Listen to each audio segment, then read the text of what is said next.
खुलुमबाय लोगोफोर आसा खालामो बयबो मोजाङैनो दङ दायो जोङो मोनसे टपिक दा बे जाहैबाय DHS Assam Recruitment 2025 दा बेयाव डाइरेक्टर अफ हेल्थ सार्भिसेस दा बे आसाम स्टेटनि मोनसे जब ओंखारदों दा बेयाव गासै पोस्ट दंमोन 191 दा 191 पोस्टनि मोनसे ग्रेड 3 पोस्ट दा बेयाव नन टेक्निकल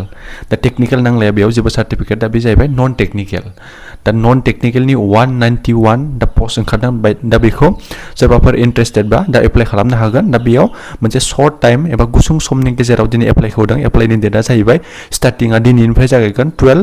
सेप्टेम्बरनिफ्राय दा बे स्टार्ट जानानै लास्ट डेटखौ बेयाव होनाय जादों 21 सेप्टेम्बर माने गुसुं समनि गेजेराव दा बेखौ एप्लाइ खालामनांगौ जुदि इन्टारेस्टेड बा नोंथांमोना एप्लाइ खालामना लानो हागोन दा बेयाव माने ग्रेजुवेट जानांगोन दा क्वालिफिकेशन गासै माने डिटेल्सखौ जोङो सावरायलांनो अब्ला फारियै दा बेयाव मा डिपार्टमेन्टआव बा मा पोस्ट दङ दा बेखौ जोङो फारियै नायलांनि बे नेम अफ पोस्टनि नेमा जाहैबाय health educator junior assistant account assistant काम LDA बेसिक हेल्थ वर्कार दा बैफोर दङ मोनथाम माने पोस्टनि नेम दा बेयाव गोबां पोस्ट दङ ST हिसाबैबो एबा आनरिजार्भ हिसाबै दङ STP नि दङ STH नि दङ OBC MOBC दा बैफोर गोबां माने गुबुन गुबुन बाहागोआव राननाय जादों दा बेखौ जोङो फारियै जोङो नायलांनि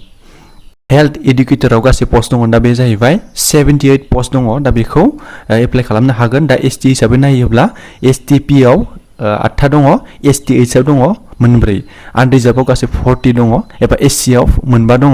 MOBC आव 20 दङ दा बैफोरखौ नोंथांमोना फारियै नायलांनो हागोन दा बेनि पे स्केल दा सेलारिखौ नायोब्ला 14,000 निफ्राय बियो 70,000 सिम जाहैयो दा ग्रेड पे एबा 7,600 पर मान्थ दा बैफोरबायदि ग्रेड पेबो मोनबावगोन दा बेफोरबायदिखौ सेलारिया मोनसे साफिसियेन्टनि दा नोंथांमोना इन्टारेस्टेड बा एप्लाइ खालामनो हायो दायो जोङो सेकेन्ड नाम्बाराव जुनियर एसिस्टेन्ट एकाउन्ट एसिस्टेन्ट काम LDA नि दा बे पोस्टआव गासै दङ 72 पोस्ट दङ दा बे STP हिसाबै मोनस्नि दङ दा बेखौबो नोंथांमोना एप्लाइ खालामनो हागोन दा सेलारिखौ नायोबा सेलारिया फ्राय गासिनाबो एखे 14,000 निफ्राय 70,000 दा बेसिम थाङो आरो ग्रेड पेआ 6,200 दा बेयो फ्राय एसे डिफारेन्स जायो बाट माने 14,000 निफ्राय 70,000 सिम दा बे सेलारिखौ जों जानायखौ फ्राय नुनो मोननाय जादों नम्बर 3 दङ बेसिक हेल्थ वर्कार दा बेयाव गासै पोस्ट दंमोन 41 पोस्ट दा बेयाव STP हिसाबै मोनब्रै दङ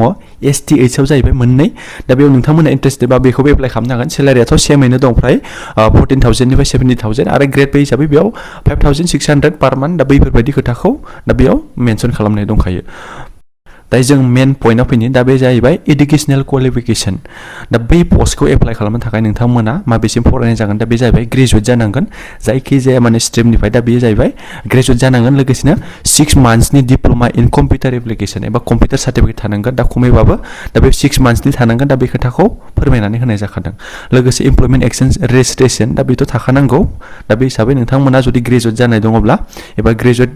खालामनानै दङब्ला दा नोंथांमोना बेखौ एप्लाइ खालामनो हागोन